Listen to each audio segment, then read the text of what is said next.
જય જય શ્રી રામ. ઓમ નમઃ શિવાય. મારા તમામ વ્યુઅર્સનું આજની આ સ્ટોરી ટેલિંગ વિડીયોમાં સ્વાગત છે. થોડાક જ દિવસોની અંદર જ્યારે હોળી અને ધૂળેટી આ બહુ મોટા પર્વ જ્યારે આવી રહ્યા છે, ત્યારે આજે આપણે એ જ રસપ્રદ અને રંગબેરંગી વિષય ઉપર ચર્ચા કરવાના છીએ. હોળી અને ધૂળેટી પર્વની ઉજવણી કેવી હતી અને સમયાંતરે આજના કળિયુગમાં એનું સ્વરૂપ બદલાઈને કેવું થઈ ગયું છે, તો આ ખૂબ જ રસપ્રદ વિષય આપણે ચર્ચા કરવાના છીએ. તો અંત સુધી આ વિડીયો અવશ્ય જોજો. હોળીનો પર્વ એવું આપણે બોલીએ એટલે સર્વપ્રથમ આપણને જે મનમાં વિચાર આવે, હોળીનો પર્વ એટલે તો હોલિકા દહન. હોળીનો પર્વ એટલે તો વિશ્વાસનો પર્વ. વિશ્વાસ, શ્રદ્ધા અને આસ્થા જેવા મહામૂલા શબ્દોની વ્યાખ્યા હોલિકા દહનના પરિણામથી પ્રસ્થાપિત થાય છે. એટલે જ એ હોળીનો પર્વ એટલે અતૂટ અને અખંડ વિશ્વાસનો પર્વ અને એના મહિમાનો પર્વ. હોળીનો પર્વ એટલે આસુરી અને નકારાત્મક શક્તિઓના દહનનો પર્વ. હોળીના પર્વનો મહિમા એટલે સાચી સાત્વિક આસ્થા જ્યારે અંધકાર અને અન્યાયને હર હંમેશ નાશ કરે છે, એ જ છે. અગ્નિદેવ પણ ઈશ્વરીય શક્તિને સમર્પિત થઈ નકારાત્મકતા નહીં, સાચી સાત્વિકતાને વિજય અપાવે, એ જ હોળીનું પર્વ. કાયા ભલે કુમળી હોય, પરંતુ જ્યારે શ્રીહરિ વિષ્ણુના નામમાં અખંડ અને અતૂટ શ્રદ્ધા હોય, ત્યારે એ ગમે તેવા મહાભયંકર આસુરી શક્તિનો નાશ કરવાનું બળ આપે. એ જ છે હોળીના પર્વનો મહિમા. ભય, અંધકાર અને અન્યાય ભલે કેટલા મોટા ટોળાઓમાં આવી જાય અને સત્ય સાત્વિકતા જ્યારે એકલી અને અટૂલી પણ હોય, પરંતુ શ્રીહરિ વિષ્ણુના નામ પરનો જ્યારે એ વિશ્વાસ નથી ડગાવતી, ત્યારે જ આ હોળીના પર્વ જેવો મહાન પર્વ આવે છે. એટલે જ ટોળાનું સાંખ્ય બળ નહીં, પરંતુ શ્રીહરિ વિષ્ણુના નામ પરનો એકલો અતૂટો વિશ્વાસ બી સાચી સાત્વિકતા સાથે હર હંમેશ વિજયી થાય છે. અન્યાય રૂપી અંધકારને ચીરતી સાત્વિક વિશ્વાસની જ્વાળા એટલે હોળીનો પર્વ.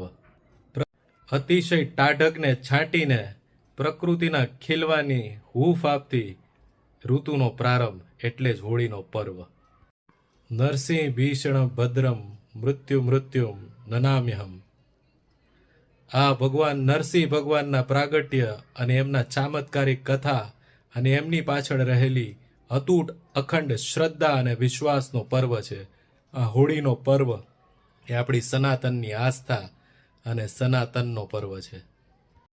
ભગવાન શ્રીહરિ વિષ્ણુના નરસિંહ અવતારના પ્રાગટ્ય અને પ્રાગટ્ય પછી એમણે કરેલી એ લીલા અને એ વિશ્વાસની વ્યાખ્યા શીખવતો એ આ હોળીનો પર્વ એ ધૂમધામથી બીજા દિવસે ધૂળેટીના પર્વ તરીકે એટલે ઉજવાય છે કે એ ઠંડકની ટાઢકવાળી ઋતુ પછી જે બીજા પરજીવીઓ અને વાતાવરણની અંદર જે નકારાત્મકતા આવી હોય છે, એને કેસુડાના પાવન પુષ્પો, અનેક રંગબેરંગી પુષ્પોના પાણીથી એકબીજાને સ્નેહથી એ પાણી લગાડીને એકબીજાના સ્વાસ્થ્યને આરોગ્ય પ્રદાન કરતી આ પર્વની ભવ્ય ઉજવણી એ ભગવાન નરસિંહના અવતાર પછી યુગો યુગો સુધી એ પારંપરિક રીતે ઉજવતા આવ્યા છીએ.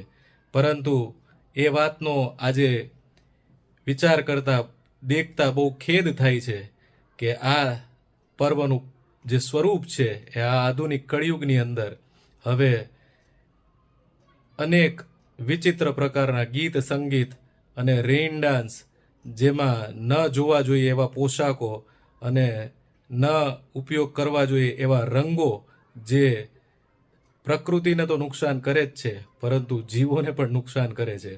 ત્યારે આપણે આ હોળીના અને ધૂળેટીના પર્વનો મહિમા સમજીએ અને એની પાછળ આપણા સનાતન સંસ્કૃતિની અંદર ભગવાન શ્રીહરિ વિષ્ણુના નરસિંહ અવતાર પછી એમના પ્રાગટ્ય પછી એમણે કરેલી લીલાઓ, એમણે આપેલા સંસ્કારો અને જીવનની કોઈ પણ મહાભયંકર પરિસ્થિતિની અંદર ભગવાન શ્રીહરિ વિષ્ણુના નામ પર અતૂટ અખંડ શ્રદ્ધા રાખીએ. આપણા આ પર્વને આપણા પૂર્વજોએ આપેલા આપણને જે આ વારસા છે એને ખૂબ જ માનભેર અને સાંસ્કૃતિક રીતે ઉજવીએ. ના કે આધુનિક પાશ્ચાત્ય જગતની મિશ્ર સંસ્કૃતિઓના અંધ અનુકરણ કરીને એને ઉજવીએ. તો મિત્રો, તમને મારો આ સ્ટોરી ટેલિંગ હોળી અને ધૂળેટીના પર્વની જે શોર્ટમાં મેં તમને જે આજે ગાથા કીધી એ અવશ્ય ગમી હશે. તો આ વિડીયોને લાઈક અને શેર અવશ્ય કરજો. વિસ્તૃત વિગતવાર અનેક આવી કથાઓ લઈને ફરી મળીએ આગામી વિડીયોમાં. ત્યાં સુધી જગદંબ.